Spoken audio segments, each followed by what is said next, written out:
मुल्तान और कमालिया और शायद शोरकोट ऐसे शहर ने जिहड़े हज़ारां साल तो इत्थे आबाद ने। ये पुराने शहर ने, बेटा ये पकड़, ये बड़े पुराने शहर ने और इत्थों की सकाफत भी बड़ी पुरानी है। पिछे क्या जा रहा है जी, पीर महल का भी जिक्र जरूर करो। मैं हिस्टरी दे विच पढ़ रहा था कि सिकंदर आजम तो भी पहला दा कमालिया इबाद है और जिस तरह इस इंपोर्टेड हुकूमत ने पाकिस्तान को ठगिया इसे तरीके नाल उस वेले दे हमलावरां ने कमालिए नूं ठगिया सी। जिस वेले सवेरे कमालिए दे लोकां ने सुबह के वक्त कोई नमाज पढ़नी या जिहड़ा भी उस वेले मजहब सी अपने दरवाजे शहर के खोले सन ते धोखे दे नाल उदों उन्होंने शहर फतह कीता सी। बिल्कुल उस तरीके नाल जिस तरह वोटां की खरीदो फरोख्त नाल तुहाडे अपने इमरान खान की हुकूमत छुटी गई। जिस वेले इमरान खान वजीर आजम सी, यार ये जो लोग पीछे खड़े ना इनको अंदर आने दे।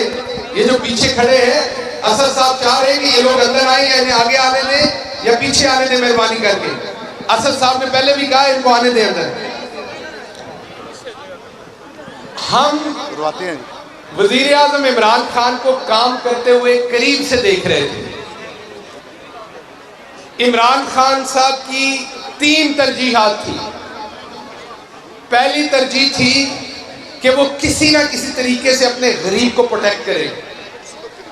दूसरी तरजीह थी कि जो 75 साल से अपने हुक्मरान हमारे लेटे हुए हैं, पाकिस्तान में एक गैरतमंद कौम है जो हार्डवर्क करती है। कमालिया वाले तो बहुता किन्नू पता है जिन्होंने खड्डियां चला चला के ते पूरे मुल्क के लोगों के 70 धक्के ने, उन्होंने तो बहुता हाथ नाल काम करने का किन्नू पता है।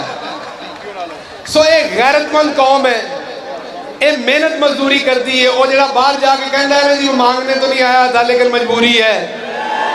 मंगता जड़ा है वो इस कौम की लीडरशिप के लायक नहीं है। इस कौम का जड़ा माड़ा बंदा खट्टी ते काम करता है या वाही बीजी करता है, वो जिस वेले अपना अनाज खेतों चो चुक लेंदा है तो झुकता सिर्फ रब अगे, बाकी वो चौड़ा होकर तुरता है।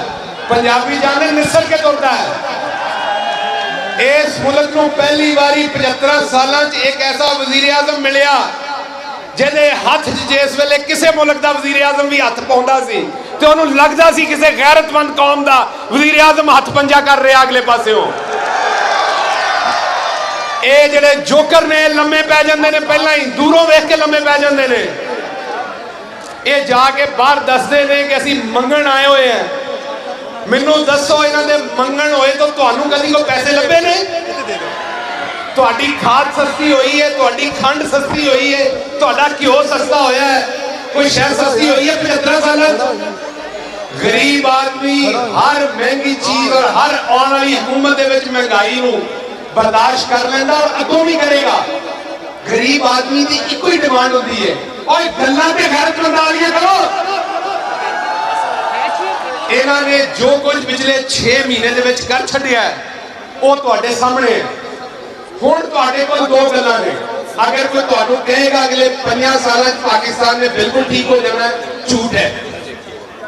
पाकिस्तान नू पिछले 75 साल तबाह किया गया है। ये ठीक होंदिया होंदिया 25-30 साल लगने ने। फैसला तुसी करना है कि जिहड़ी राह ते चलना है, तुसी गैरत वाली वट ते चलना है या फिर तुसी उस वट ते चलना है जिहड़ी ते तुहानू चला रहे हैं कि मंगदे फिरो ते लम्मे पै जाओ हर एक दे सामने। इसलिए जिहड़ा हुण इलेक्शन आ रहा है इहदे विच वोट तुसी ना फतेहाना साहब नूं देना है ते ना इमरान खान नूं देना है। वोट देना है ते अपनी गैरत नूं देना है ते बल्ले दे निशान ते देना है। वोट देना है तो उस वजीर आजम नूं देना है जिहड़ा दुनिया दी अखां च पा के तुहाडे हक दी, तुहाडी गैरत दी, तुहाडी अणख दी डिमांड कर सके। असीं इमरान खान नूं एब्सोल्यूटली नॉट कहंदे होया देखिया। उन्होंने उस दिन पता सी जदों उन्हें एब्सोल्यूटली नॉट किया है कि इस सफर हुण मेरी कुर्सी भी जानी है, मेरे साथियों के उत्ते भी बुरा वक्त आना है, और इथों तक गल अपड़ गई कि उन्होंने अपनी जान ते हमला हो गया। मारन वाले ने तो काम पूरा कर दिता सी, पर क्योंकि बचाने वाला डाढ़ा है उन्हें बचा लिया, क्योंकि उहदे पिछे तुहाडियां दुआवां नहीं, क्योंकि वह सिर्फ तुहाडे वास्ते सोचता है।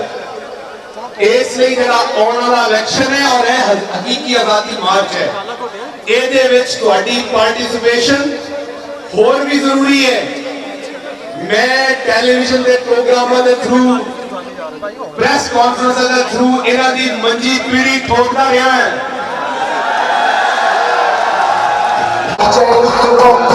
हुण वारी तुहाडी है कि तुसी जिस वेले हकीकी आजादी का मार्च निकले या वोटां का दिन होवे, उस दिन इन्हां दी इहो जी मंजी पीढ़ी ठोको के नस्ल याद कर।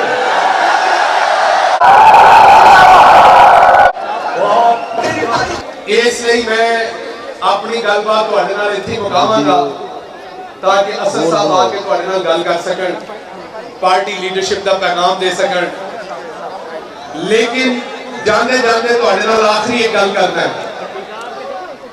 75 साल हर हुक्मरान ने तुहानू धोखा दिता है।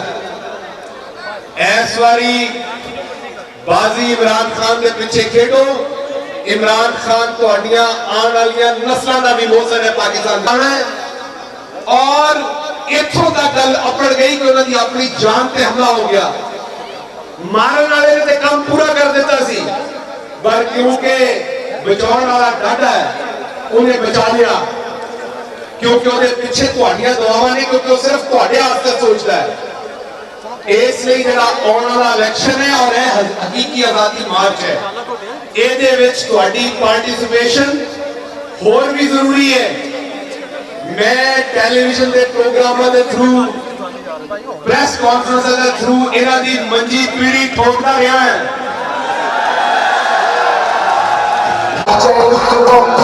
हुण वारी तुहाडी है कि तुसी जिस वेले हकीकी आजादी का मार्च निकले या वोटां का दिन होवे, उस दिन इन्हां दी इहो जी मंजी पीढ़ी ठोको के नस्ल याद कर।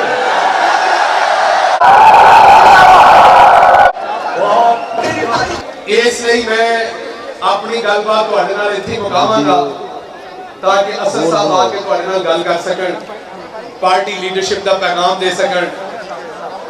लेकिन जाते जाते तुहाडे नाल आखिरी एक गल करना है। 75 साल हर हुक्मरान ने तुहानू धोखा दिता है। इस बारी बाजी इमरान खान के पिछे खेडो। इमरान खान तुहाडियां आने वाली नस्लों का भी मोहसन है पाकिस्तान।